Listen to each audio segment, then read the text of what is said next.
Today, I am going to show you how I make millions of dollars investing in real estate. I've made literally millions and millions and millions of dollars investing in real estate.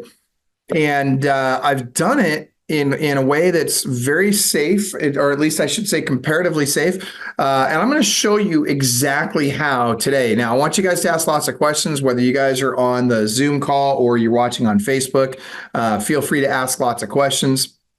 And by the way, Camille, if you want to jump into Facebook and share this for me, that would be great as well. All right, guys. So first and foremost, I want to share for you guys that are real estate agents. And by the way, let me ask Daryl and Steve, are you guys real estate agents, full-time real estate agents? Yes. Okay, Daryl is. Steve, you are? You are. Okay, good. All right. So here's what I'm going to do. I'm going to show it to you in the context of just being an investor, but I'm also going to tell you guys, all of you guys that are real estate agents watching this, need to understand that helping people invest in real estate is one of the very best ways to make money as a real estate agent. I'll give you an example. And I'm not talking about looking for professional investors that are going to want to buy stuff for 65 cents on the dollar. That's not what I'm talking about.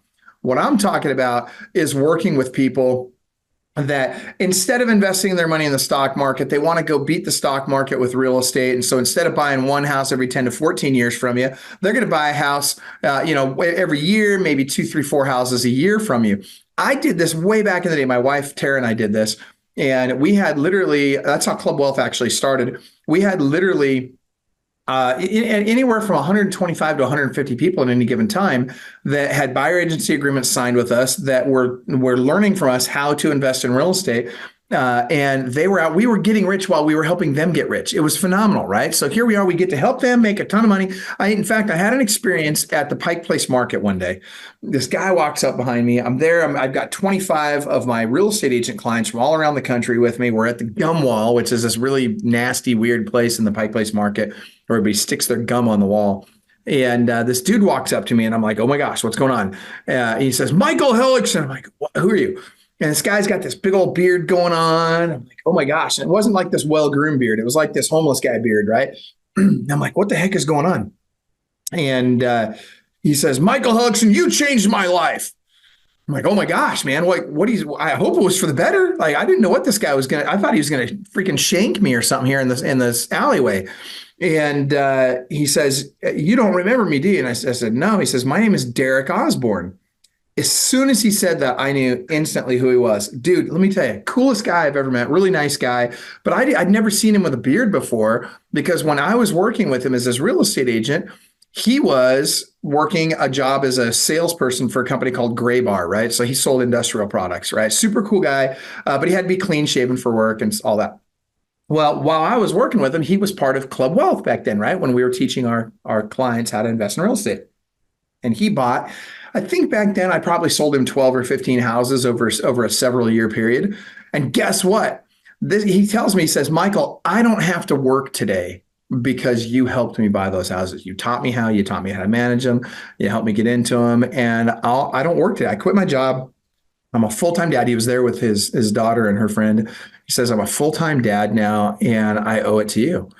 And dude, he and I are both like almost in tears. I got all these clients around, I'll be honest, like it was weird for me. Like I didn't know how to handle it, right? I don't take compliments really well. I'm that guy, right? Like it just was awkward for me. And it was stupid me. I forgot to get his phone number because I'd lost contact with him over the years. And I didn't get his phone number or his updated phone number. And so I still to this day don't have contact with him again. It was just this weird encounter.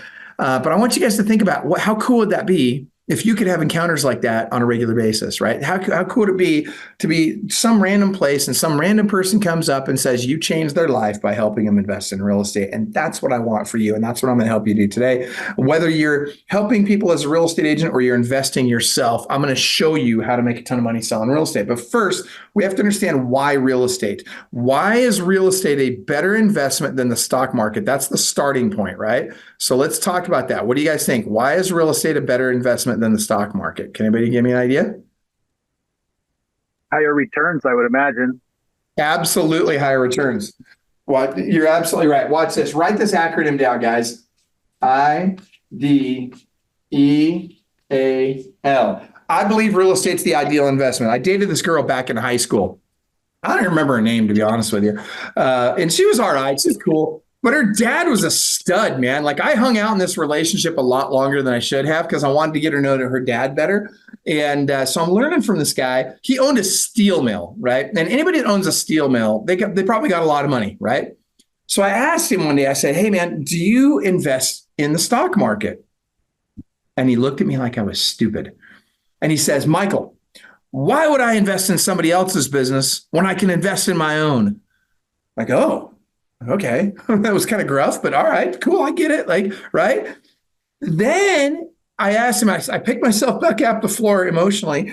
And I looked at this guy and I said, okay, well, do you invest in real estate? And I was almost embarrassed to ask the question, but I'm going to tell you, his answer changed my life and it just might change yours too. And I want you to really think about this. He said, write this down. These are the exact words he told me. You should write these words down and make them your mantra. He says, Michael, as much as I can, as fast as I can. As much as I can, as fast as I can. He's buying as much real estate as he could, as fast as he could. Let that sink in. And so I learned from that, and I've just made that my mantra for my life as well. And let me tell you, man, it has paid me dividends. And so let's talk about all the reasons why. First of all, let's talk about income. Okay. What is this income deal? So first of all, I put $100,000 in the stock market. How much income do I get every day from that? Zero, right? I might get some dividends. Maybe I'm getting $25 a month or whatever, like a little bit, right? But I'm not getting anything substantial out of it, right? I take that same $100,000, I buy a rental property with it. And by the way, there's lots of ways to invest. I'm just going to give you one pathway that's a great example of how you can do well investing. There's lots of other ways to invest in real estate, okay? And there's no one right way. But that being said, I'm going to show you one of the methods that I've used that has made me millions and millions and millions of dollars very conservatively, very safely, okay? So I take that money, I take the $100,000, I put it into real estate, into a rental property. I'm going to make $750 to $1,250 a month on that property. Game over. That's income I don't get if I put that money in the stock market. All right. D stands for depreciation. Depreciation. So I put $100,000 in the stock market. Does the government give me a tax benefit for that? Yeah, no, no tax benefit there. But I take that same $100,000, I put that $100,000 into real estate. The government is going to allow me a depreciation advantage. So it's a deduction I get to take that's going to save me approximately $6,700 a year on my taxes for each property I buy. For each property I do $100,000 down on. That's pretty good, right? That's not bad. And by the way, there's ways to do it even better. In fact, I would go so far as to say, if you paid taxes last year or the year before, you really need to hear what I'm going to teach you today, because I didn't pay taxes last year or the year before. I won't pay taxes this year. I won't pay taxes next year. I probably won't pay taxes for at least the next 5 to 10 years. And it's all legal and it's all straightforward. In fact, I would say one of the truest statements ever made was a guy named, you guys might recognize the name, it's DJT, Donald J. Trump. You can hate me for bringing him up. I don't care. Let me just tell you this. He was in a debate with Hillary Clinton. And if you'll remember what happened in that debate, Hillary says, you're a crook because you don't pay taxes. And he looks at her square in the eyes without skipping a beat. He says, I'm not a crook because I don't pay taxes. That doesn't make me a crook. It makes me smart. And oh, by the way, every one of your donors doesn't pay taxes either because they take advantage of the same system I take advantage of. And that's why you have a campaign. That's, by the way, why you don't change the system. If you don't like that I'm not paying taxes, change the system. And guess what? Has it changed? No. In fact, the advantages have gotten even better for the middle class. And I'm going to show you 3 different ways today. Depreciation, straight line depreciation is just one of them. I'm going to show you 3 ways today so that you do not have to pay tax. I'm going to show you 3 ways to avoid paying federal income tax. Now, you're going to pay other taxes, sales tax, all that kind of stuff, right? But federal income tax, there's 3 great ways that you can avoid paying it, and I'll give them all to you today. All right. E stands for equity. So when I buy a rental property, somebody else is living in that house paying thousands of dollars a month to pay off my property. Think about that. So who's contributing to my stocks when I invest in the stock market? No, but my employer, they're going to contribute up to 3%. They're going to match up to 3%, Michael. I don't want to miss out on that. Are you kidding me? Screw that 3%, man. That's garbage. That's handcuffs, man. That's not getting you anywhere, right? So no, I don't care about this 3% match. That's pennies on the dollar. What I care about is I've got a person in or people in my houses paying thousands of dollars a month to pay off my mortgage. Guys, this is huge. All right, now appreciation. This is a good one, right? Appreciation. Now get this. If I put $100,000 in the stock market, could it go up in value?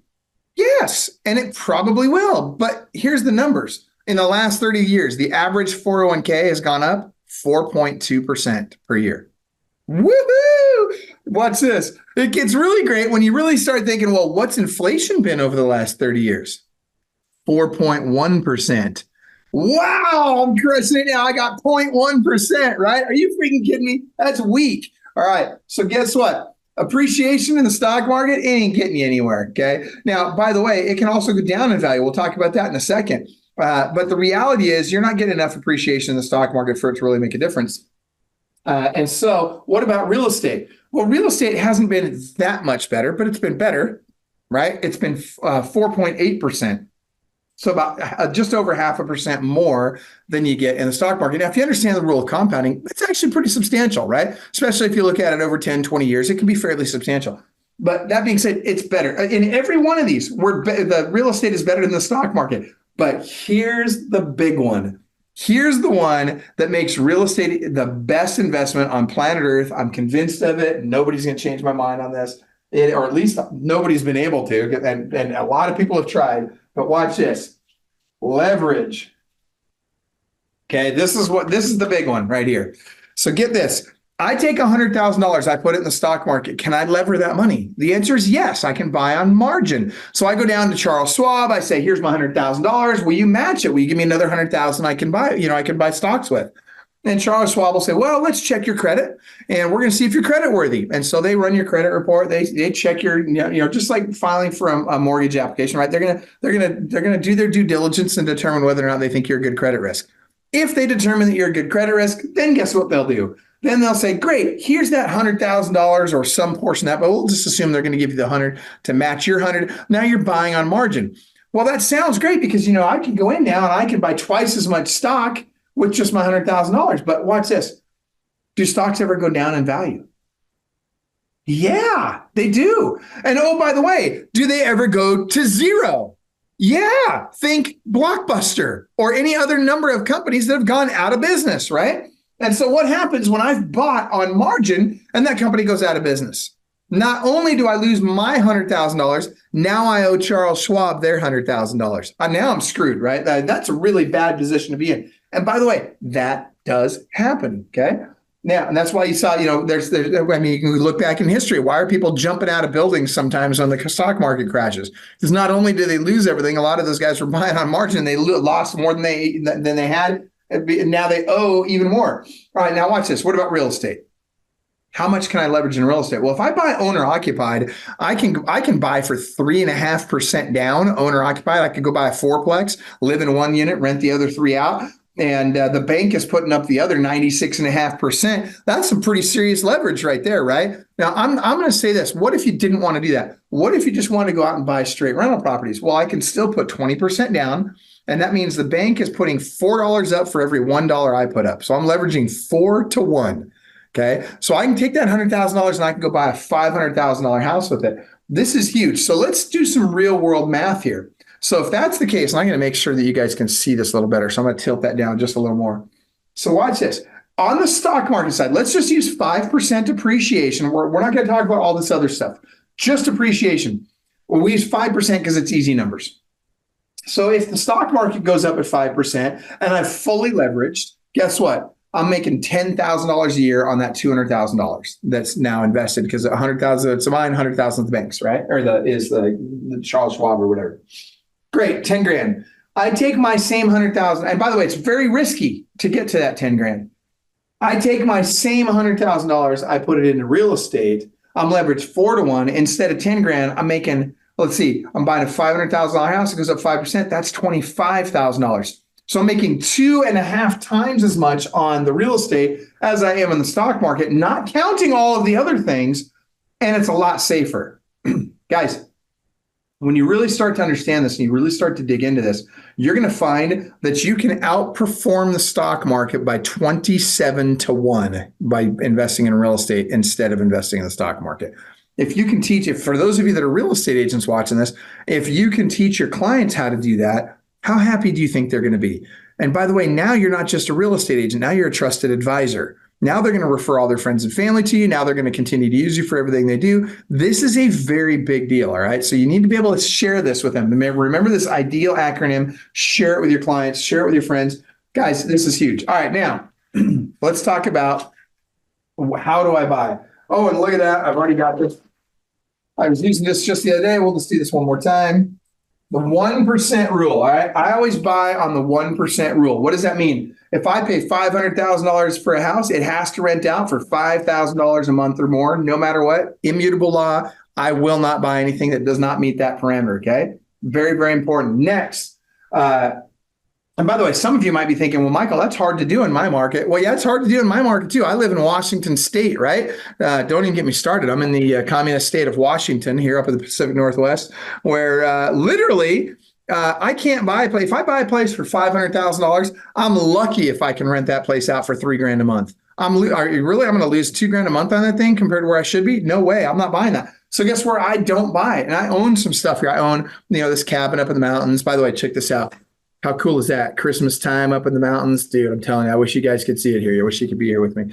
But check this out. So I got the cabin up here in the mountains, and we got the house down in the city. And then I got a couple of commercial buildings down in the city. But everything else I own is somewhere else. It's all in other states, right? The vast majority of rental properties I buy are what?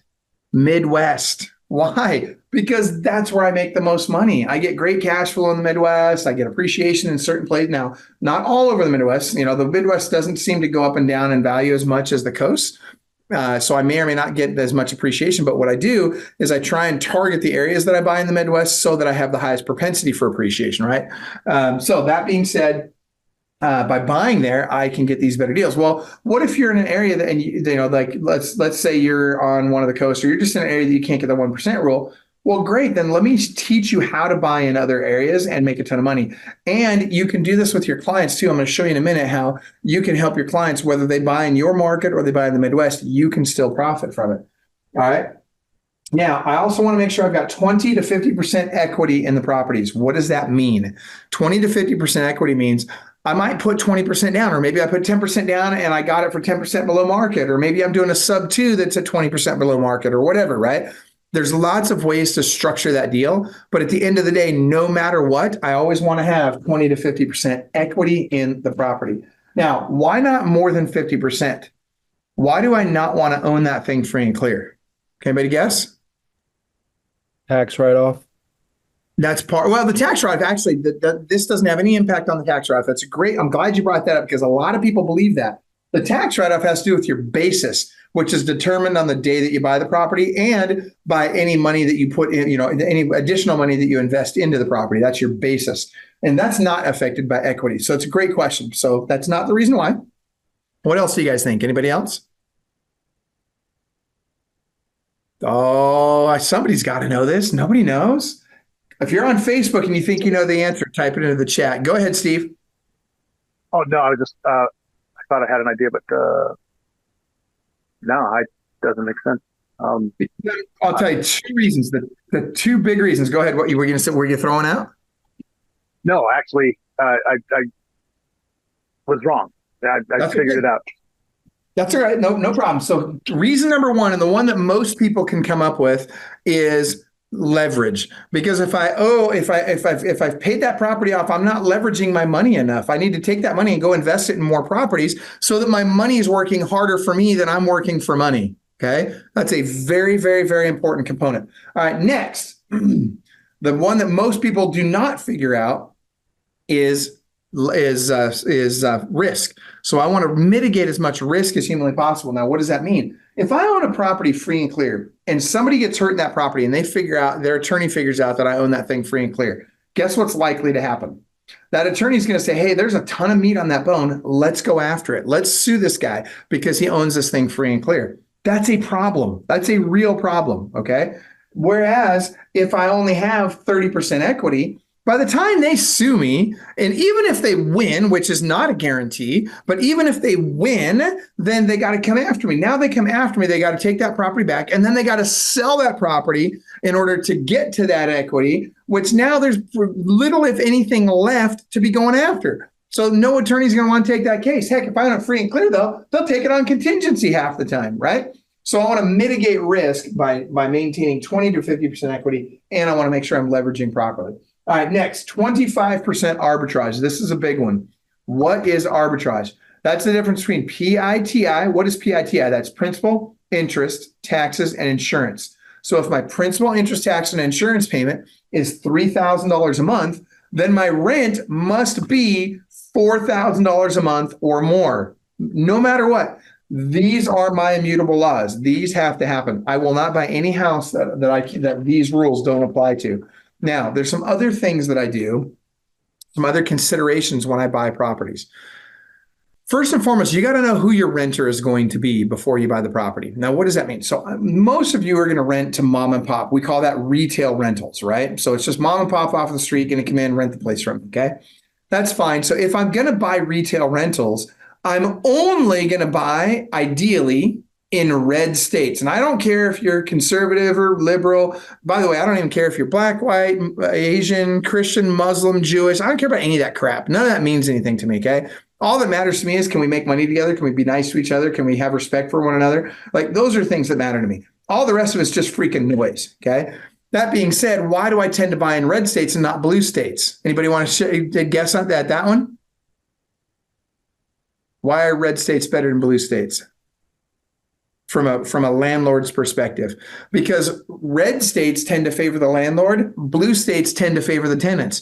If you're going to, the only place you're going to deal with things like rent control and eviction moratoriums are in blue states. You don't ever have to deal with that crap in red states, but you do have to deal with the blue states. So I tend to buy in red states. Now, that being said, most of my tenants are not retail tenants. Most of my tenants are institutions. So I rent to government entities, corporations, nonprofits. I'm doing things like battered women's shelters, halfway houses, sober living houses, those kinds of things, right? So as you look at this and you think about my tenants I'm not obligated to follow the Landlord-Tenant Act in a way that you would be. And so guess what? I don't mind buying in blue states, right? In fact, I own a ton of stuff in Illinois, and I do really, really well in Illinois. I would not recommend most people buy there, but I'm having great success there. Another thing is age of property. I tend to prefer properties that are 1979 or newer. Why? Because I don't want to deal with things like lead-based paint, galvanized pipes, knob and tube wiring, aluminum wiring, lath and plaster walls, those kinds of things. There's all kinds of these things that have impacts on the profitability of that property. And Jeff just said they've got rent control in Maryland. Oh, that sucks. I hate rent control. Freaking sucks, dude. That being said, and again, that's another reason why I own 0 homes in Maryland, FYI. And Maryland, that's a blue state, right? I got to think that's a blue state. Correct me if I'm wrong, Jeff. I'd love to know. Type that into the comments there if you know.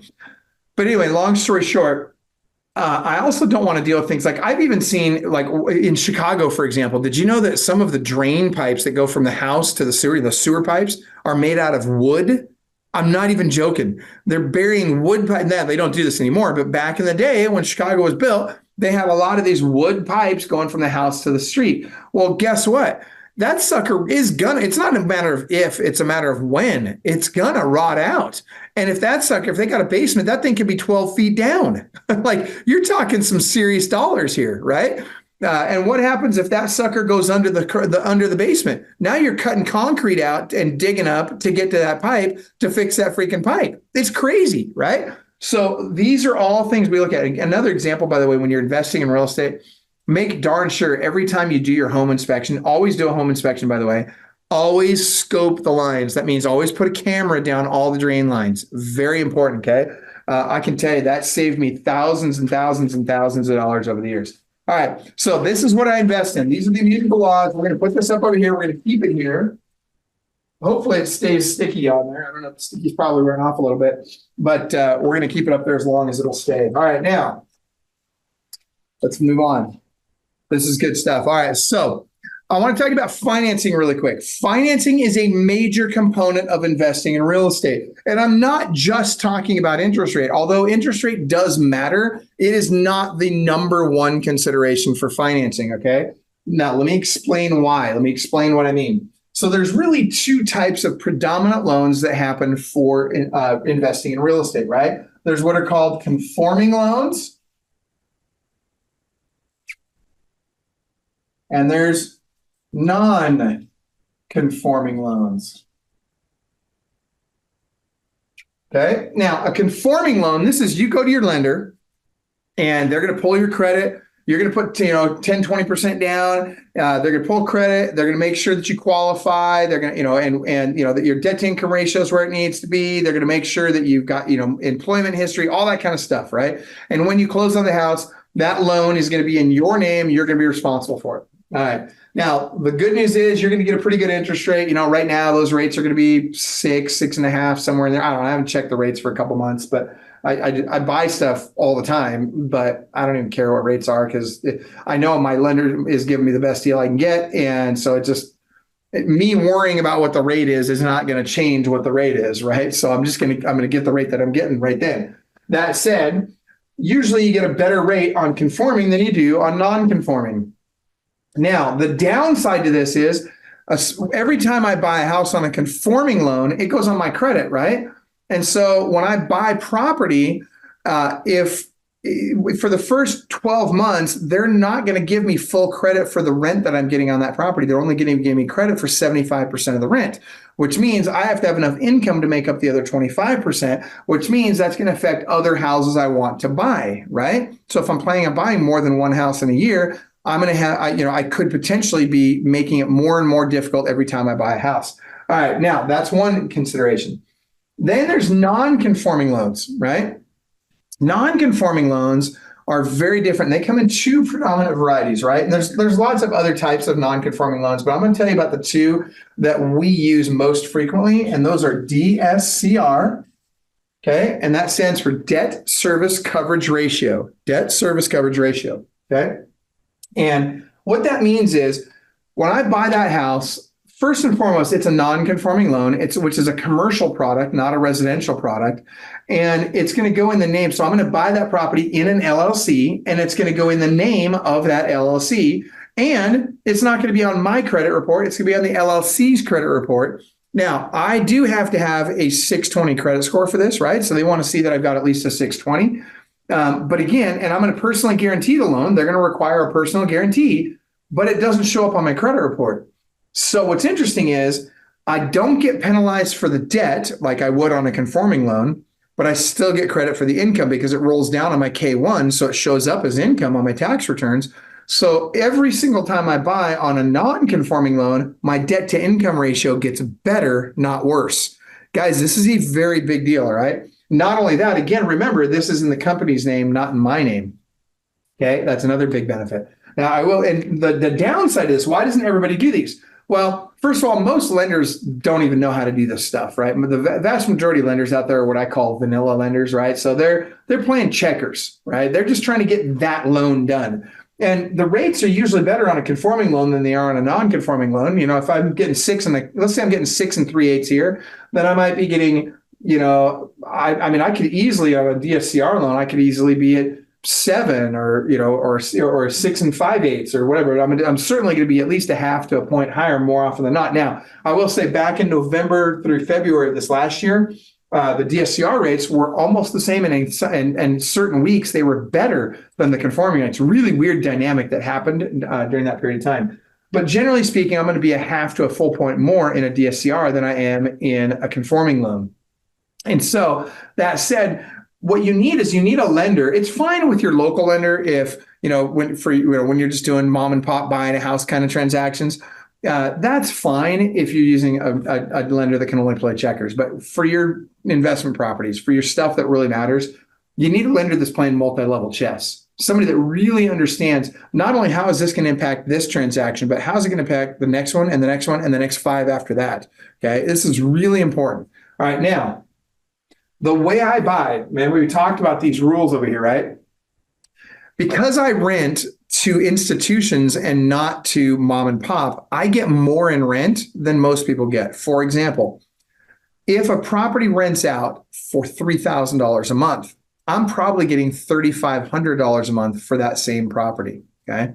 And so that presents a problem when we come to DSCR loans. And here's why. When you do a DSCR loan, it stands for debt service coverage ratio. What they want to know is that the house qualifies under the 1% rule. If the house meets the 1% rule and you have a 620 credit score, you're probably going to get that loan. It's probably not a big deal, right? And they're not going to do all the other stuff. They're not going to check all the other stuff.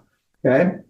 Now, that's a problem for me if I'm buying what I'm buying, because I'll go in and I can buy a house, for $350,000 that you could only pay $300,000 for, because you're only going to get $3,000 a month for that house. I know I'm going to get $3,500, which means I can buy better houses in better neighborhoods than most people can as rental properties, right? Which is good because they're in high demand. I have lower turnover, which means I have less maintenance. I mean, that's a very big deal, right? Because remember this number here, the 4,000, 3,000, just because I've got $1,000 delta there, that 25% delta, that doesn't mean that I have $1,000 cash flow. I still have vacancy and maintenance, and those are expensive.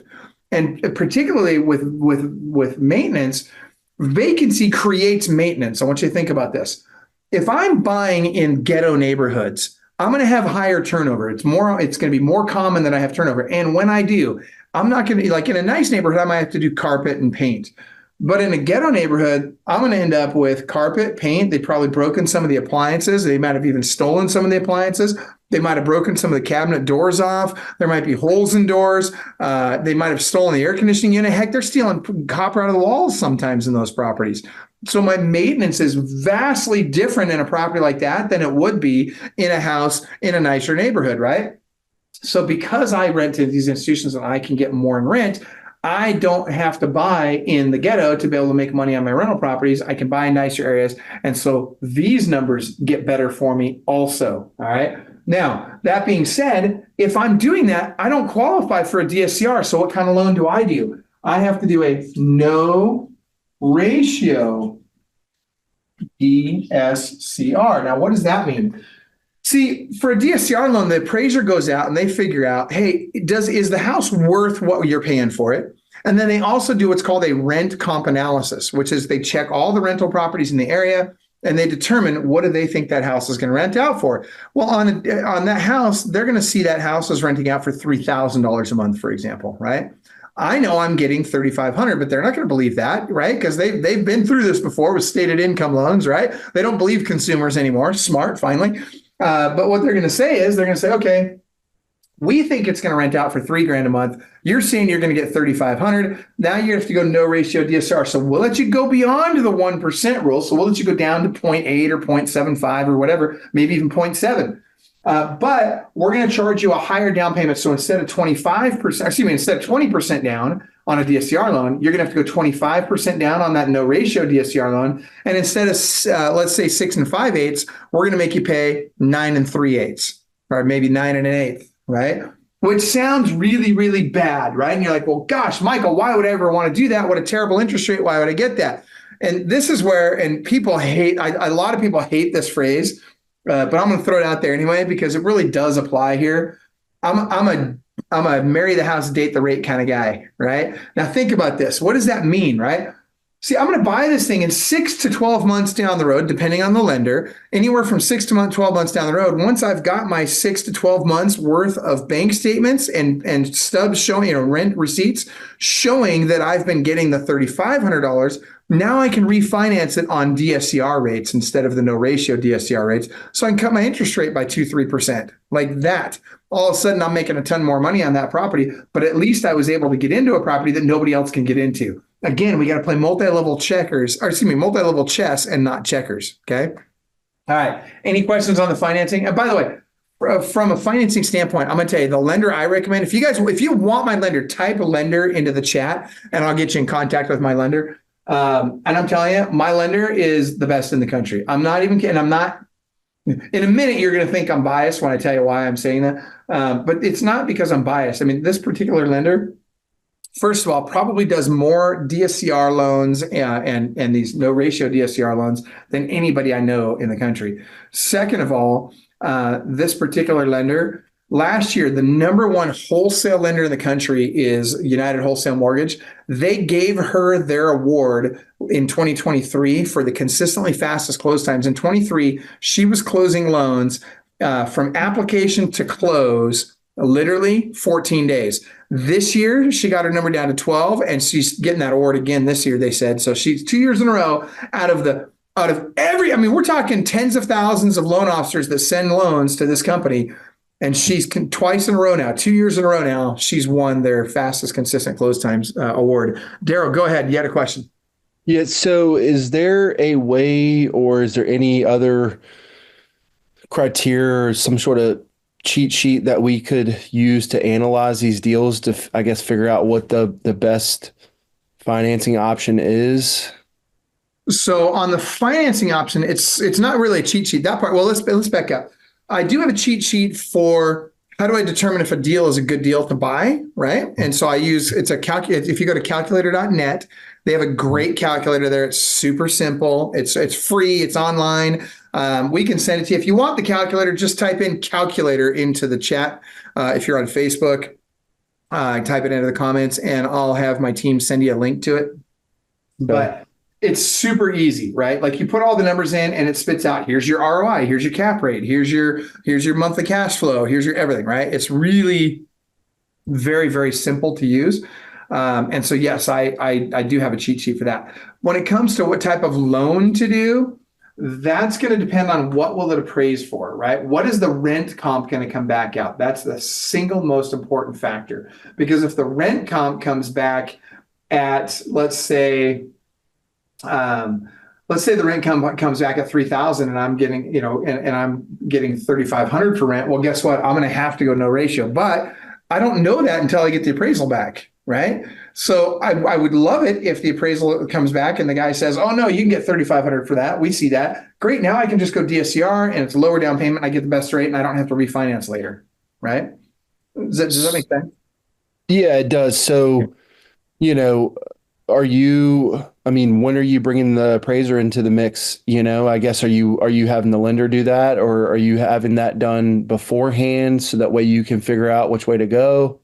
That's a very good question. And so at the end of the day, so I use the same lender regardless of which direction I have to go. And so what I do is I once I've got the house under contract, because I know what I'm going to get. I don't care what the appraiser says. I know what I'm going to get. So once I have that house under contract, then we do the inspection. When we're done with the inspection, we don't order an appraisal until we're done with inspection. Because what if I find out I got to put 25 grand worth of work into this thing that I didn't anticipate, right? I'm not going to bother wasting, another $500-600 on an appraisal right. if that's the case.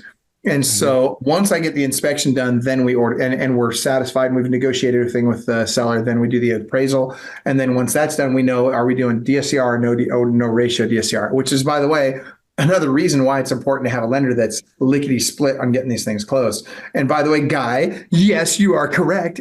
It is my daughter. You're absolutely correct. My lender is my daughter. And let me tell you something. If you're my daughter, I want you just to think about this for a second. You've grown up for 23 years with me as your father. You've been in this industry since you were 5 years old, licking stamps for my client events, right? Seriously, like you've eaten, breathed, dreamed, sleep. Everything in your life has been about real estate at some level since you were a child. How good do you think she is? And what do you think I told her when she became a lender? I said, listen, you need to be the very best investment property lender in the country. I said, that's the one thing because all the other stuff's easy. All the mom and pop vanilla stuff, that stuff's freaking easy. The hard stuff's the investor stuff. So man, I told her, I said, you got to become the world's expert on that. And for I won't say the first time, but surprisingly, because she's my daughter, she actually listened to me and she actually did it. And dude, she has done wonders with it. She's a rock star and she does all my loans now. And I buy a crap ton of property.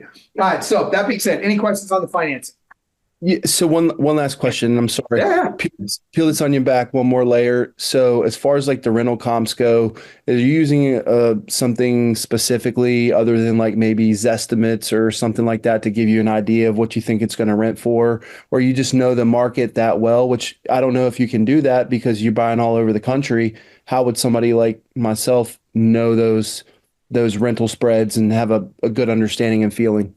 Yeah, and I'll be honest with you. I don't know what the appraisers use, to be honest. I don't care what they use, but what I use, in fact, I don't remember the name of the products we use. I know Mash Visor is one of them. Rentable, I think, is another one, but don't quote me on that. I can get you the names of those. I just need to check with my team and find out what they're using. Sure. But the way I buy also, I know what I can buy because when I rent, most of the organizations I'm renting to are going to rent that out by the bed. And I know what their per bed cost is in different areas. And I know how many beds I can get in that house. And that tells me how much I can rent it out for. So for me, that's very simple. I don't care what the rent comps are in that area because I know what I'm going to get based on other properties I've already got in that area. Does that make sense? Yeah, for sure. Yeah. But if I'm going cold into an area, another thing that we can do, and one of the things that Austin, my son, I don't know if you know Austin, dude, this kid's ridiculous. He's the number one listing agent in the country right now. First year selling real estate, 97 listings, second year, 120. This last year is his third year or 24 is his third year in the business. Over 150 listings this year. And he's 20, what is he, 22?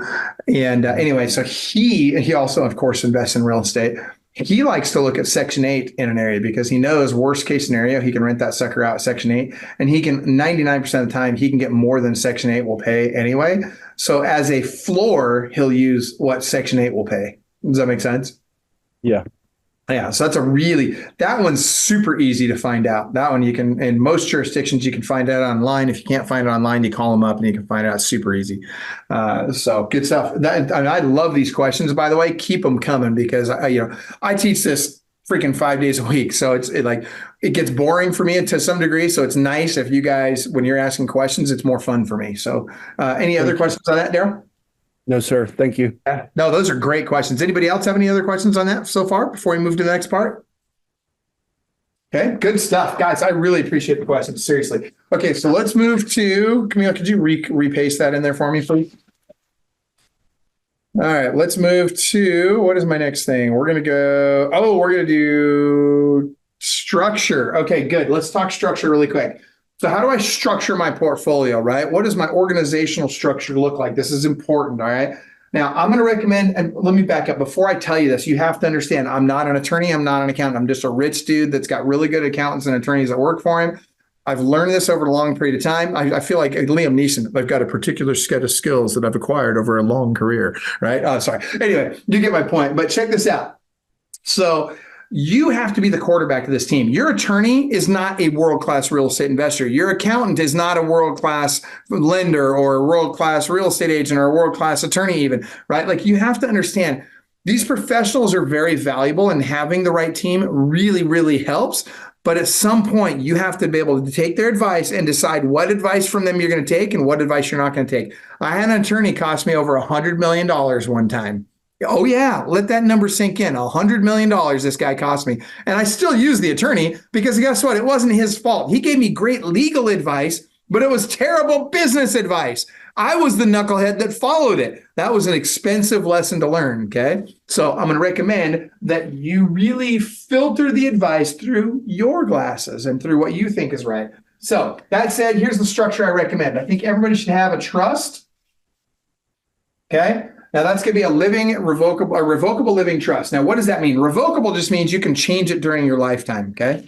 Living just means you're alive when you put it together, okay? Now, when you die, which, by the way, you will, just throwing it out there, it's going to now become an irrevocable trust. And what that means is you can't change it, and the word living just drops off because, well, you're dead, right? So there you go. So it's an irrevocable trust at that point. No magic to that.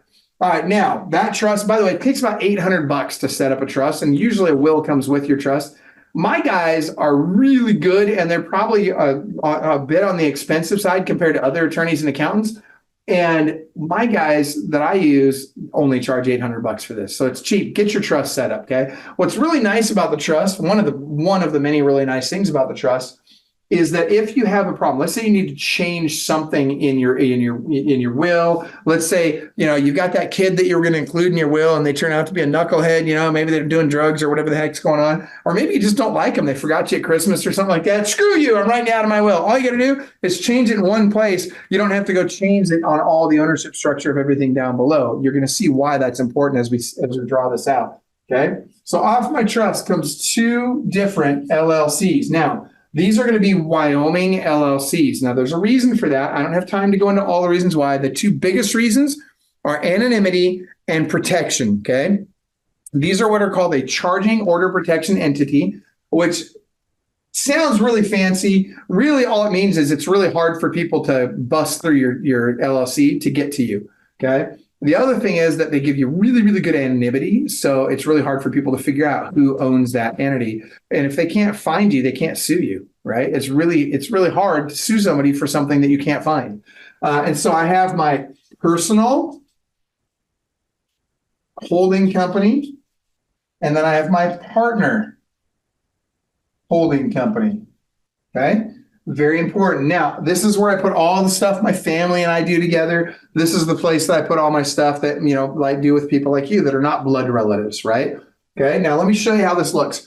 So off of my Wyoming LLC holding company is all these little state-specific LLCs. So I've got Washington, right, for the cabin and the commercial buildings and all that. Then I've got, let's say it's Ohio, Oklahoma, Illinois, right? I got all these different ones. They're all state-specific, okay? Very simple. Now, some people would say, well, Michael, why don't I just put all my properties in one LLC? Well, here's the reason. Because if I do that and somebody sues me, somebody gets hurt, and by the way, this happens, right? I had a guy get drunk here this summer, gets drunk, stumbles on the steps coming into his house that he's renting from me, breaks his ankle, and is freaking suing me because he's a drunk idiot. Are you really? But he's suing me for that, right? Because it's my fault he gets drunk. No, it's not. But here's the thing, people can sue you for anything. And if they do, if I've got all my properties in one entity, they have the ability to go after every property that's in that entity. Any property that entity owns, they can go after, right? And so the key is break it up, separate it, create walls, barriers everywhere you can to prevent this. Now, why don't I just do each and every property in its own separate LLC? Well, that's a very important question too.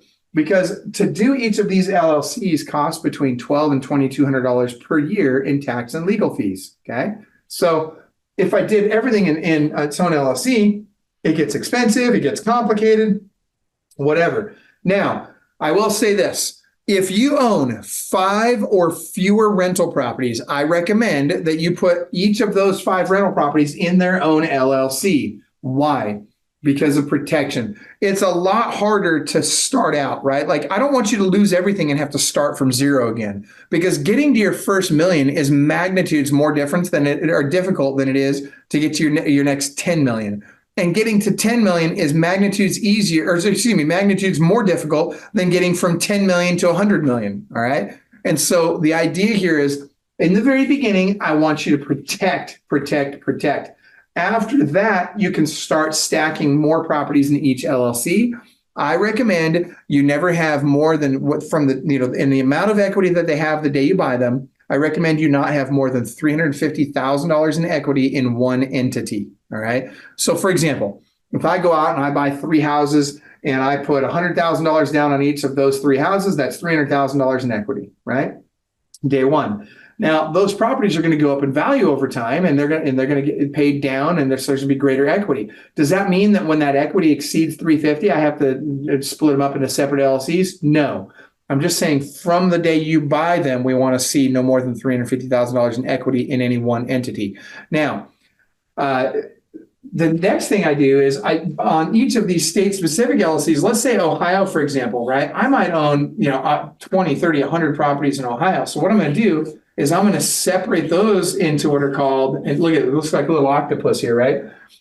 This is where I keep the houses, and these are called sub or series LLCs. Write that down, sub or series LLC. Now, the advantage to these is that they're cheaper than the regular LLCs. So instead of paying $1,200 to $2,200 a year in tax and legal fees, I'm going to pay $600 or $800 a year in tax and legal fees. Okay. Not only that, but it provides more protection, right? Because now instead of having, 20, 30, 100 properties in that one state specific LLC, I'm only putting, 3 properties maximum in each of these little sub or series LLCs.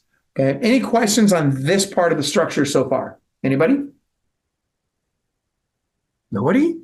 No questions? I'm shocked. All right. Okay. Good stuff. All right. Well, here we go.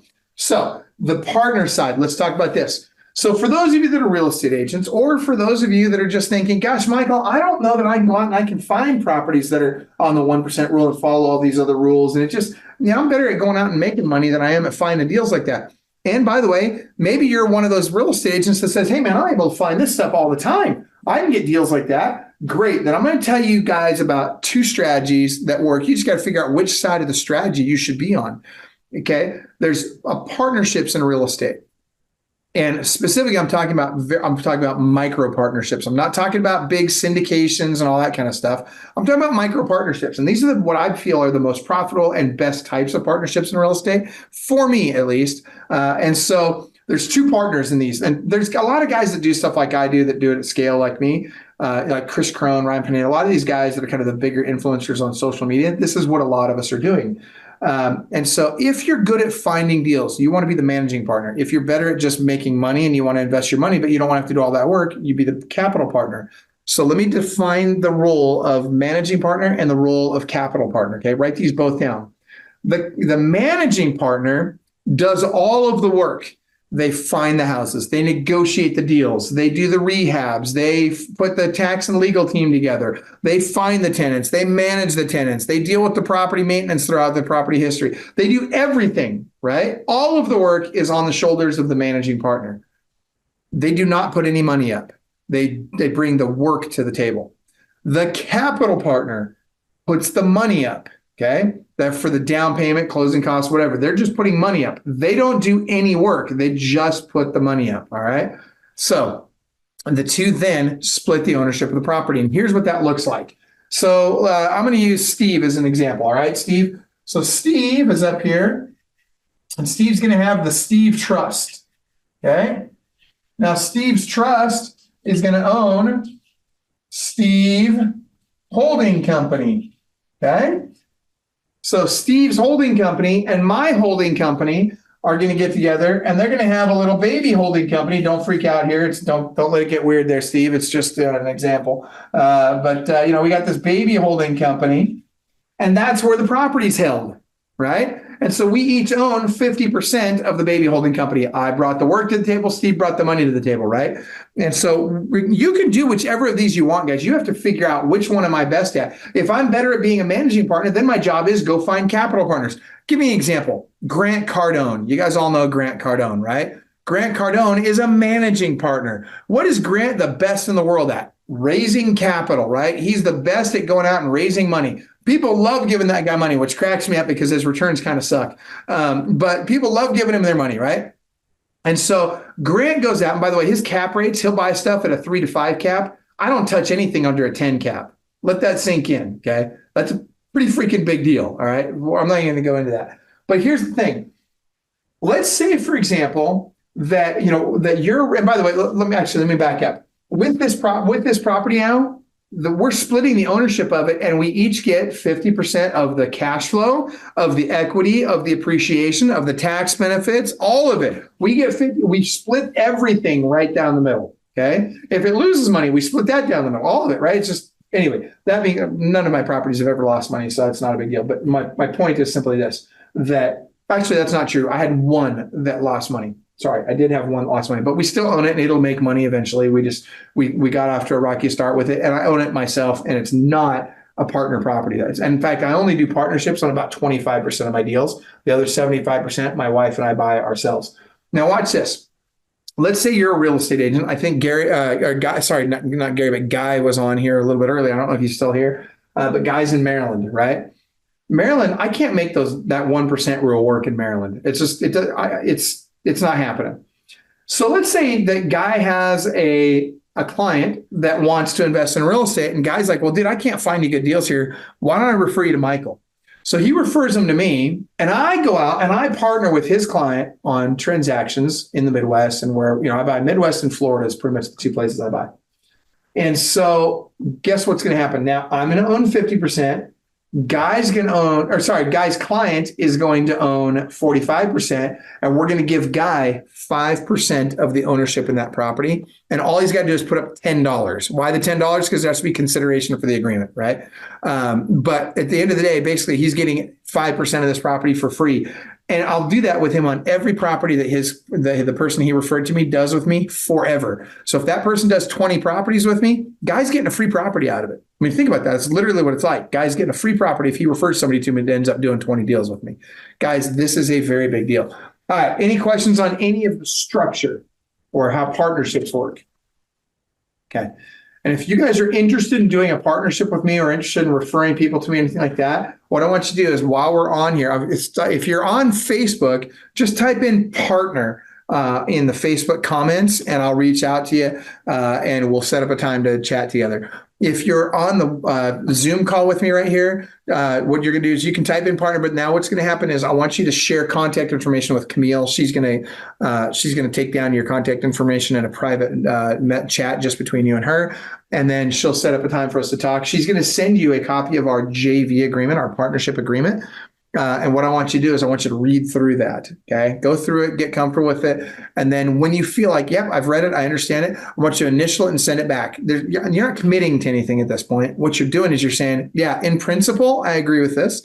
And that way I'm comfortable moving forward, showing you properties. Now I'm going to say, okay. And by the way, when I do these, I don't get my partners involved until I've already closed on the property. So in other words, I go out, I find the deals, I negotiate the deals, I find the tenant, I do the rehabs, I find the tenants, I negotiate with the tenants. I've got everything done. It's rented out, leases in place. All of it's done before I even involve a partner. When all that is done, then I send it out to my top partners first, the ones that have multiple properties with me.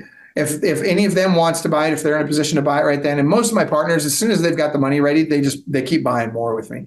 But I send it to them first. If none of them picks it up, then I give it to the new partners, the people that have initialed off on one of those JV agreements.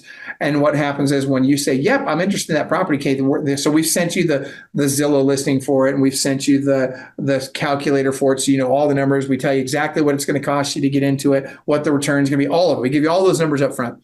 Then you say, yep, I want that property. Cool. All right, now we can do this property together. And then you're going to basically reimburse me for what I had to put down and for the closing costs and all that kind of stuff. Does that make sense? That's your capital contribution. So very straightforward. Now, I'm going to tell you something else that's very different about the way I do this and the way most people do this. Most people, when they first acquire a property with a partner, they charge the partner $10,000 acquisition fee. I don't do that. I get a referral fee because I work with agents all over the country, right? And so I get paid a referral, and that's not me. My wife gets paid a referral fee from the agents that we do these transactions with of 0.7%, which makes it so we don't have to charge that acquisition fee. Okay. The other thing they'll do is they'll charge you 10 to 12% to manage the property from day one, in addition to the fact they're taking 50% ownership. We don't do that.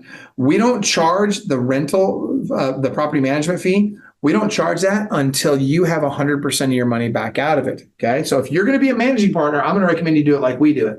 If you're going to be a capital partner, you're going to be glad we do it the way we do it. Because what does that mean? At some point, 4, 5, 6 years from now, that property is going to have enough equity in it that we can pull your capital contribution back out of it, give it back to you, and the property will still meet these rules. Well, guess what? That means you now have all your money back and you still own half the house. What? Yeah, you still own half the house, which means you're getting now infinite return because you have no money in the deal at that point. And so at that point, because when we take your money back out, obviously that impacts the cash flow on the property because the mortgage payment goes up, right? And so that's when I start getting 10% to manage the property. Okay. And again, though, you have all your money back. And what most of my partners do, and you can do whatever you want with the money. You can just go buy a boat, don't put it in your bank account, whatever you want to do. Or what most of my partners do is they just go buy more properties with me. Okay. All right. Any questions on any of that? No? Dude, this is good, man. You guys have been quiet. All right. So let's go to the next one. Next is, I'm going to show you taxes. Okay. Let's talk about watch this. If you want to know how not to pay federal income tax, type tax into the chat. I want to see if you guys even want me to teach this. Some of you might be just thinking, I already know that. I don't need that. I want to see if anybody types tax. Okay, nobody's typed tax in, so we're going to move on. Wait, hold on. I got one. Really? Steve, do you want to know about tax? Hold on. You got to unmute, Steve. I'm sorry. I definitely want to learn about tax. I just can't type fast enough in my phone. I'm sorry. Gotcha. No worries. And by the way, Nicole Godet is on. Coach Nicole, by the way, freaking shout out to Coach Nicole. Love you, Nicole. You're amazing. She's in Baton Rouge. If you guys need a good let me rephrase that. If you need a world-class real estate agent in Baton Rouge or anywhere in Louisiana for that matter, you need to be reaching out to Nicole Godet. That woman's on fire. And by the way, Nicole, she's also amazing. She's one of our coaches at Club Well. She's ridiculous on YouTube. Nicole, this one is not, but by next week, I will have Restream in place, and Restream will be streaming these things live on Facebook, YouTube, and Instagram all at the same time. So that's something we've committed to. All right. Is that Steve Duran? What's happening, brother? It's good to see you, Steve. I'm glad you're on. All right. So I'm going to tell you about the taxes here real quick, guys. This is a very big deal. So there's 3 ways you can avoid paying federal income tax that are completely legal. Now, I buy a house for $500,000. The value of the land, and it's going to be different every market. If I buy in a resort market, it's going to be the value of the land's higher than if I buy in the Midwest, for example, right? But generally speaking, the stuff I buy, if I'm buying it for $500,000, the land value is going to be about $100,000. And the value of the improvement on the land is going to be about $400,000. Okay, now what is the improvement? That's the house, the hotel, the apartment building, the oil well, whatever is built upon the land, that's the improvement on the land, okay? So the government says, hey, look, we recognize that the roof's going to wear out, the carpet's going to wear out, the appliances are going to wear out, the electricity, the electrical components are going to wear out. And so we're going to give you a tax deduction for that called depreciation. Okay. Now, what does that mean? That means we get to take that $400,000 number and we get to divide that by 27.5. And every year for the next 27 and a half years, we get to take 1/27 and a half of that number off of our taxable income each year. Okay. So if I'm in a 48% tax bracket, that's going to save me roughly $6,700 per year on that particular house. So if I have to pay, just for easy math here, let's say you had a $67,000 tax bill you're trying to offset. How many properties would you need to own? 10 rental properties would offset $67,000 per year in taxes. So instead of paying it to the government, you're paying it to yourself. Let that sink in. And that's almost enough, by the way, to buy another rental every single year at the government's expense and not yours. And that's just straight line depreciation. Now, here's where it gets really exciting. That sounds weird. Taxes being exciting. I get stoked about this stuff. Are you kidding me? Dude, let me tell you, this gets me more. I'm not even going to tell you this. There's nothing I can think of. Oh, there's very little I can think of that gets me more excited than this. All right, so watch this. So let's say, forget what you want to call him. You might want to call him the orange guy, the felon, I don't care what you call him. I call him president. But I'm going to say, Mr. Trump, President freaking Donald J. Trump, in 2021, guess what he did for you? And I don't care who you voted for, you get to benefit from this, even if you voted for somebody else, which I don't know why you would, but whatever. All right, so check this out. 2021, he got something approved called accelerated or bonus depreciation. Now, what in the heck is that? So what he said was, look, in 2021, this got passed. And they said, look, it took effect in 22, and they wanted to encourage people to invest in real estate, right? They're trying to prop up the market. And so what they said was, hey, we're not going to make you wait 27 and a half years to take all this deduction. In fact, we're going to let you take most of it in year 1 and a good chunk of it in between years 1 and 15. And then we'll let you take the rest of it over 27 and a half years. Well, here's where that gets really intense, all right?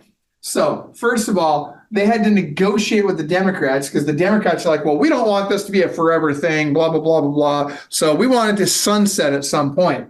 Okay, so in 2022, I get 100% of that deduction. 23, I get 80%. 24, I get 60%. 25, it goes down to 40. 26, it goes down to 20, and you can guess what happens in 27, it goes down to 0, okay? Now, that said, here's what this looks like. I'm just going to use today's numbers, 2024. In 2024, if I take that same property and I accelerate that depreciation and I'm in a 48% tax bracket, my savings isn't $6,700. It's like $69,000. Okay, it's almost 10x. Now, I want you to think about this math for a second. There was a time back in 2022 where I could take this deduction and I could put $100,000 down on a $500,000 house and I could save $125,000. Wait a minute, what? Yeah, let that sink in for a second. So who was really buying these houses? Was it me? No, it was all of you guys that are paying taxes. Thank you, by the way. I want to thank you guys for building my rental portfolio. It's really nice of you. Daryl, go ahead. You've got a question. So what about a beginning investor who's buying in, say, 2025, right? Do you anticipate this accelerated depreciation continuing or starting over I guess, when he gets in office? Or Dude, first of all, you're asking such smart questions. I love that. And so let's start with this. I don't have a crystal ball. Nobody does. But I can tell you this. Well, let's back up. There's more to explain about this, but let me start with this. Nobody knows what's really going to happen. I've been checking with my CPAs, and everybody's been following this, and everybody's asking, and everybody's trying to figure out what's going to happen. The current consensus of people that I respect and people that I think probably know, right? The current consensus is we're probably not going to see it go back to 100%. But there seems to be a real strong argument being made that it's probably going to stay somewhere between 40 and 60 longer term for at least the next 4 years, right? And so nobody really knows. That remains to be seen. What I can tell you is this is reason number 360,000 why you need to be getting into stuff as fast as you can. Now, I'll give you an example. I've got probably one just got spoken for. Ryan's taken one of them. And so I probably have one more property left right now that I could do a partnership on that somebody could take advantage of this tax benefit this year for 2024. And yeah, that's a pretty big deal because you're getting a 20% greater benefit than you would have if you wait until next year, right? You're getting 60% instead of 40%. Now, this gets even more interesting. Let me give you the qualifications for this. And by the way, Jeff asked a question on Facebook. He says, this is all without having to do cost segregation, ? And no, you do cost segregation on this, but I'm going to show you how I avoid having to do cost segregation. We'll talk about that in a second. So you have to qualify for accelerated depreciation. Now, there's a couple ways you can qualify. The easiest way is to be a full-time real estate professional. Now, full-time is a pretty loose term. Let me talk about what that looks like. And real estate professional is also a loose term. From the government standpoint, real estate professional could be a real estate agent, a real estate investor, a property manager. There's, pretty much anything related to real estate qualifies as a real estate professional. So you got to look at what those qualifications are. Talk to your CPA about that. They can tell you for sure. But I'll tell you this. There's a clock, there's a time period that it has to apply. In other words, you have to work a certain number of hours per year, and it's 750 hours per year doing whatever this real estate related activity is that's going to qualify you as a full-time real estate professional. Now, there's some exceptions to that, and I'm going to give you those in a second. But essentially, that works out to 3.5 hours a day, 5 days a week. It's not much. And by the way, I know a lot of real estate agents think that's full-time. I got news for you guys. It ain't full-time, all right?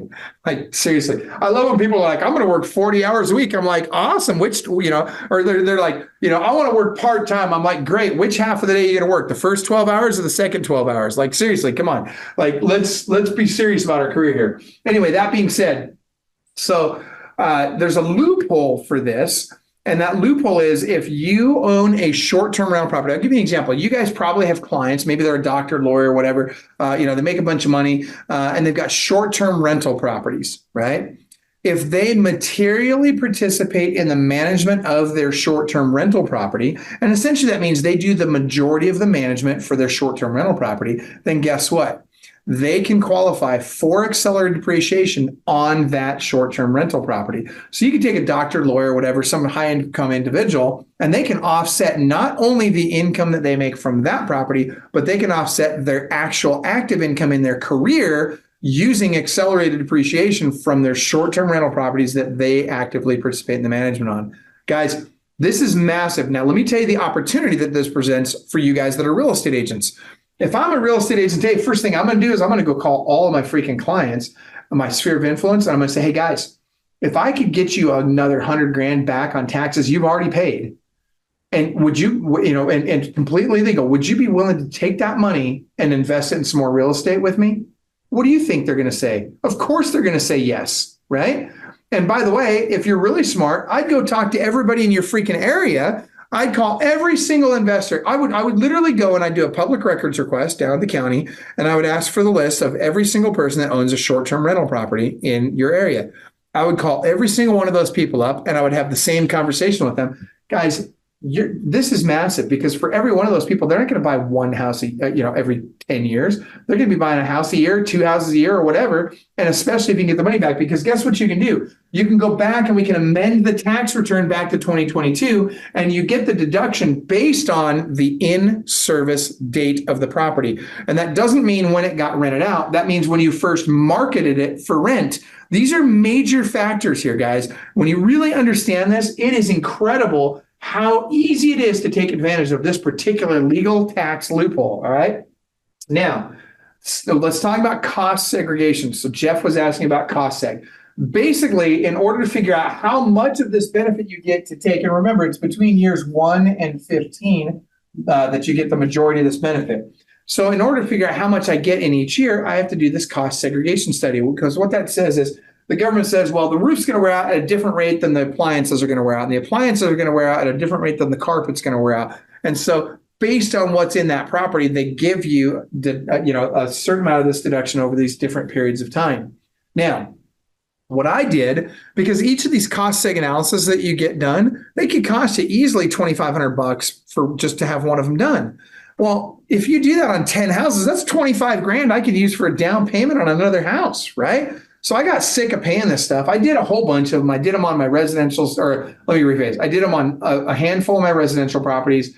I did it on several of my commercials and several of my multifamily properties. And what I did was I figured out that I just reverse engineered their formula, and I created a spreadsheet that does the math for me. And so and by the way, if you end up being one of our JV partners, then our partners on properties, we'll share that spreadsheet with you. But essentially now I don't pay the cost seg analysis. What I do is I stick the property into my spreadsheet, and I send the results to my CPA, and he takes care of the rest. So I save all that money on every single one of those properties without having to do the cost seg. All right, any questions on that? Guys, great questions, you guys. I love your questions. By the way, if you're working with an H&R Block accountant or some other accountant like that, in a company like that, dude, you deserve to be broke. Okay, let's just start with that. Okay, so first of all, you have to have smart people working for you. H&R Block's not getting you where you got to go in this, guys. Okay.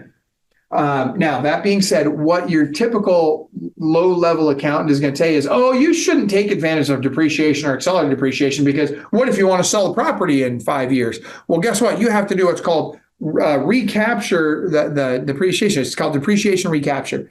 Now, what that means is that when you sell it, you have to pay back the benefit you got. So if I saved $60,000, $70,000, $100,000 on my taxes because of depreciation, when I go to sell that property, I have to pay the government back that $60,000, $70,000, $100,000. Okay, so that being said, I don't want to have to do that. So there's 2 ways to avoid that. Way number 1, super freaking easy. What do I have to do with way number 1? All I can do is use a 1031 tax deferred exchange. I roll it into the next property. It's not a big deal, right? So I'm still never going to have to pay that depreciation recapture back. Way number 2 is even better. Way number 2 is just die. What? What do you mean just die? Yeah, just die. Because here's the deal.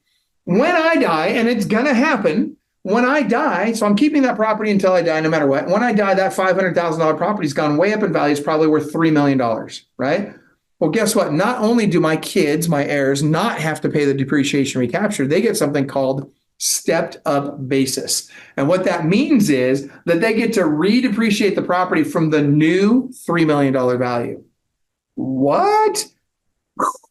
Dude, this is massive. All right. Okay. So far we've talked about 2 ways we can avoid paying taxes. We got straight line depreciation and we've got accelerated depreciation. Now, the third way, you don't even need depreciation. You don't even need to be a real estate professional, and everybody on the planet can take advantage of it. Now, in order to teach you about that, I have to teach you about what's called building generational wealth. So watch this.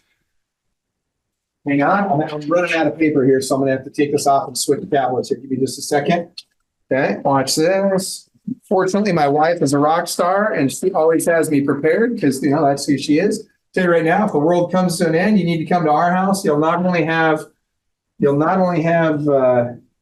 plenty of white paper, but you'll have plenty of pre-made meals because she's a believer that if you stir it, it's homemade, right? So everything we've got's in the cupboard already. All right. So that being said, let's talk about how many of you want to learn about generational wealth? First of all, if you have kids, raise your hand. You're on the webinar. Okay. All right. Do you want me to teach you how to build actual generational wealth? Okay. I'm getting a head nod from Steve. I can't see Daryl for some reason. Hold on. Let me see Daryl. I'm switching over. There you go. Daryl wants to see it. Okay. So, and by the way, if you guys want to learn this, type wealth into the Facebook chat. If you guys want me to show you how to build generational wealth, I'm going to tell you about two families really quick. The Vanderbilts and the Rockefellers. Okay. Now, the Vanderbilts and the Rockefellers in their time were the wealthiest families on the planet. The difference is the Vanderbilt's fortune is gone today. The Rockefellers' fortune is still feeding families to this day. Why? Let's talk about the difference between the two. The Vanderbilts said, okay, we've got this pot of money, right? We got this big pot of money here. And what we're going to do is when we die, we're going to chop that pot of money up and we're going to give some of it to you, some of it to you, some of it to you. They were like Oprah Winfrey, right? You get an inheritance, right? And everybody got money, right? Awesome. Sounds great in theory. But it only took 2 generations for the kids to squander the money. Within 2 generations, that fortune was completely gone. Okay. What they should have been doing is teaching them how to use the money properly, and they weren't doing that. But even if they had taught them, some of them they may have taught, and it still was squandered. Let's talk about the Rockefellers. What they said was, okay, we got this pot of money over here. When we die, nobody's getting it. What? Nobody's getting the pot of money. The pot of money is staying in the trust, and the trust is going to continue to invest that money. The trust is going to continue to treat that money like a business. And it's going to continue to make more money. Then what we're going to do is we're going to give a portion of the profits from that money to each of our heirs, right? So each of them gets to take a little bit of the increase, but they never get to touch the principal. Here's how we do it in the Hellickson family, all right? So our kids each take a salary out of their business. It's small, right? So I think they take like $67,000 this year, and then next year that goes up to $72,000 a year that they get to take in salary. And this is from their businesses. This has nothing to do with my business. They have to earn. At our house, our kids get nothing for free, man. Like we're Nazis about this stuff. Okay, like there was never an allowance in our house. We don't believe in it. Okay, and so that said. They also get 10% of the profits from their business. Okay. And then the big number is 80%. Watch this. 80% of every dollar Austin and Madison make in their businesses goes into a family business. Okay. Now that family business, what do you think? And by the way, don't overcomplicate that. That's just an LLC. Okay. And it's only short-term money. Money's only in there for a little bit of time. So that family business goes out and it buys a bunch of these, okay? It buys a bunch of houses. Now those houses, they kick off cash, right? They in all the different ways we've talked about, but we're going to talk strictly about cash flow for right now. So we take 70% of that cash flow and we dump it back into the family business, right? That buys real estate. This is the investing business, okay? So 70% of the cash flow goes back in there and 30% goes back to the family. Okay. Now, first and foremost, I want you to write this down. This is called the flywheel effect. Okay. Draw this picture out. This is important. That's called the flywheel effect. Essentially, what it means is the money is making faster than the family will ever spend it. We're never going to outpace the spending. Or I should say the spending is never going to outpace the earning. Okay. This is very, very, very important. Now, there's a book I want you guys to read. It's very simple. It's been around forever. Okay. It's called, by the way, Camille, flywheel is one word, FYI. But it is, it's the book that I want you to read is called The Richest Man in Babylon by George Clason. The Richest Man in Babylon by George Clason. All right. Get the book. You guys probably already have a copy of it. If you do, you'll probably agree that it's an amazing book.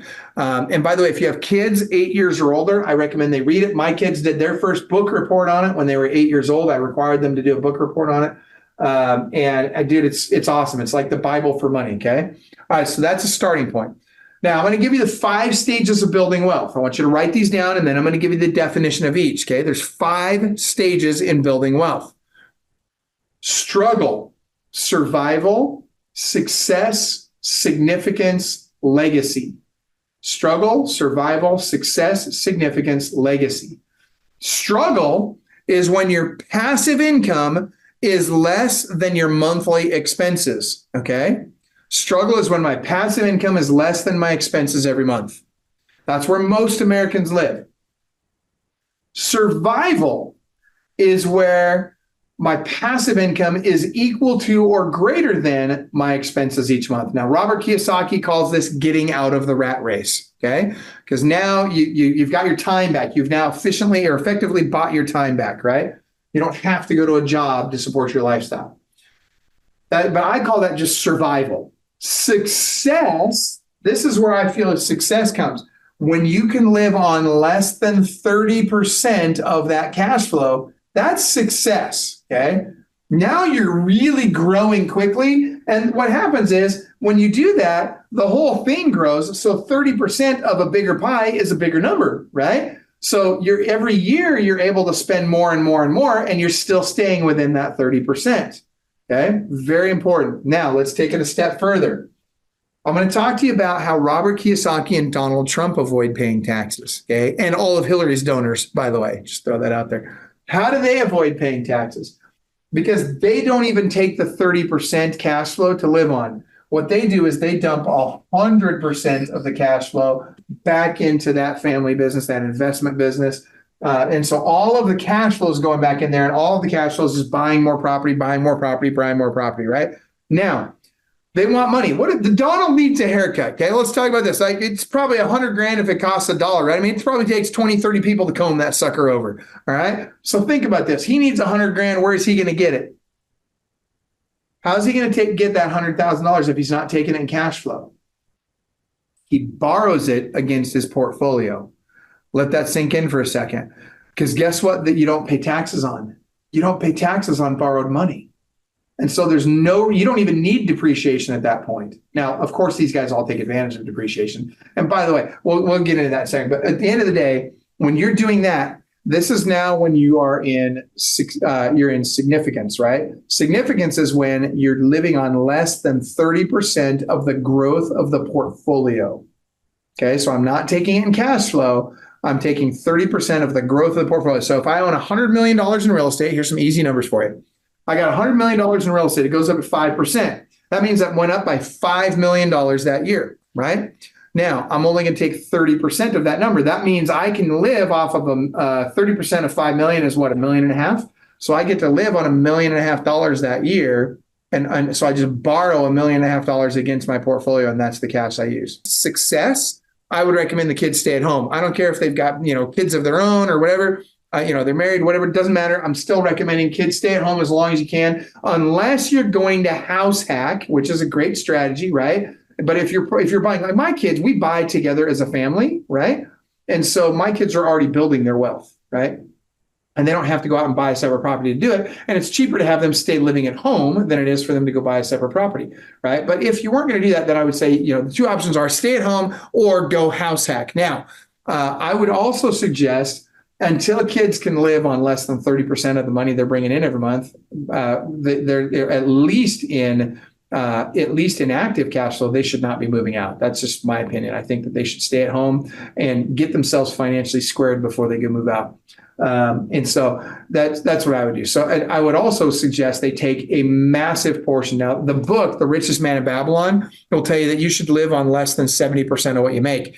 With our kids, we flipped that. We told them, no, you should live on less than 30% of what you make. There's no reason for a kid living at home to be spending 70% of what they make. There's no reason for that. Okay. And again, I'm clearly very opinionated about this, but guess what? My kids are rich. That's why. All right. So let's move on. And so that's what I would do, Jeff. I think it's a great question. I'm glad you asked it. All right. Let me see if have I covered, what else am I missing? Yes, Jeff, absolutely. My pleasure. All right. So the last step was legacy. What is legacy? Legacy is when I'm living on less than 30% of the growth of the portfolio and I'm teaching other people. That's what Grant and I are doing now, right? Grant Cardone and I, we're out there, we're teaching other people how to do this. Why? Because it's our responsibility. Rich people have an obligation, in my opinion, to help the next generation. And I'm telling you right now, if you want to help your grandkids, you got to help save the middle class. Okay. Because I'll tell you right now, the system is designed for the rich to get richer, and the middle class is getting squeezed harder and harder and harder every year. And if we don't protect the middle class, and this is how we do it, we got to teach them how to invest in real estate. If we fail to do that, there's not going to be a middle class. Our grandkids are going to be the ones that pay the price. Okay? And I'm trying to prevent that by teaching other people what I'm teaching you guys today. That said, I've got 3 minutes and I've got to get to my next appointment. So you guys have 3 minutes to ask me questions. Daryl, you're first. Go ahead. So, if we ever get to the legacy portion of this, you're saying that you want to spread this knowledge as much as possible so that way we can head off like BlackRock and, all these corporate companies that are buying up all this residential real estate and squeezing out the middle class, right? 100%. Yes. Yes. And you nailed it. I mean, and by the way, don't even get me started on BlackRock and Vanguard and all these freaking knuckleheads and the control that they have over the country right now, both visible and not visible to a lot of people. At the end of the day, yes, that's exactly what I'm saying we need to do, Daryl. I'm glad you brought that up. Yes. Okay. Steve, go ahead. I just had a question on short-term rentals and what your feelings are on the short-term rental market. I don't like it. I mean, here's the thing. There are some places that have already got strict regulations in place where I think short-term rentals are a viable option. The problem is 20 years ago, short-term rentals were fantastic. There was about a decade there where short-term rentals were really awesome. But now what's happening is everybody's like, well, not in my backyard, right? And everybody's, you got all these jurisdictions, including even some states, right? You're getting at the city, the county, and even the state level now where they're starting to regulate short-term rentals. And they're making it more and more difficult to be profitable in these short-term rentals. And not to mention the fact that everybody's jumped on that bandwagon, with the proliferation of Airbnb and VRBO, all of a sudden everybody's jumped on the bandwagon. And so they're just less profitable now than they were. And they're still just as much work. Now, there's a lot of automation that's been put in place. And so there's actually really good automation that can help you with this. But the fact of the matter is, that it costs a lot more in terms of whether you're spending time or money. It's more expensive to manage those than it is a long-term rental. Now, do I think there's still opportunity in short-term rentals? I do in some markets, yes. But for me, most of the 99% of my stuff is long-term single-family rental properties because that's where the best return is for me. Yeah, Daryl, go ahead. So somebody like myself who doesn't have super ton of money to get involved, what would be your recommendation to start to take advantage of this stuff? I know JVing is an option, stuff like that. How do we connect on this stuff? So there's a couple of ways. So let's say you want to be able to do it. And most of the stuff we buy, by the way, the vast majority is between 250 and 500,000. I'd say 80% or more of what we buy is between 3 and 350. And just for numbers, so you can kind of start doing the math on that. Well, what's that going to take if we got to do 20 or 25% down or whatever? Now, generally speaking, I only like one partner per deal. But if you're short on cash, but you've got a friend maybe that also wants to be in a deal, then what you do is you and your friend do that deal. And so it's, I own 50, you own 25, they own 25, or you own 30, they own 30 or 20 or whatever. You get what I'm saying, right? What I would not do is I don't want to put two unrelated parties besides myself into the same deal. And I don't want to have more than two. Because first of all, I don't want to ever have to be regulated as a syndication. And if you start getting more than two partners in a deal, all of a sudden we're a syndication. We got SEC regulations that gets expensive. It's a pain in the neck, frankly. And I don't like too many unrelated parties. And like you and I doing a deal together is fine. And if it's a friend of yours or a friend of mine that we bring into the deal, that's fine. But I wouldn't want it to be you and another person that you or I don't know well in a deal. Because I wouldn't mind doing a deal with that person, but I wouldn't want to do it with one of my friends because I don't know if that person's going to be a nightmare or not. Does that make sense? Yeah. So the other way you can do it is start looking for sub 2 opportunities. There's a great guy to follow. Pace Morby is a great guy if you're looking for the sub 2 market. That guy knows everything there is to know about sub 2s. Some of what he does, I think, is borderline, a little bit gray area, but most of what he does is pretty straightforward. So, yeah. Good stuff. And then I believe, let me double check hold on. I got to look at my schedule real quick. I think I'm supposed to be on an appointment right now and I need to figure out who I'm supposed to be on with. Okay, I've got just a minute. So I'll take just a minute to answer the last couple of questions you guys have. Go ahead. Steve? I just had one real quick on the, you use government institutions for your rentals. How difficult is that to manage? Or, I mean, the red tape in government seems to be crazy. Once you understand it, it's not terrible. It took me 33 years to dial those relationships in. And so I'm super protective of those relationships. I'll never tell anybody who they are. In fact, my partners have to sign a non-compete, non-disclosure that they won't ever tell anybody. And first of all, I don't tell my partners who the organizations are. They'll know what type of house it is. Like they'll know, is this a battered women's shelter? Is this a halfway house? What is it? And so they can make a decision. Do I want to be in that type of property? But they'll never know the organization, because the last thing I need is one of my partners calls up that entity and has a bad conversation with them. And now I got a relationship I've been building for decades that now is at risk. Does that make sense?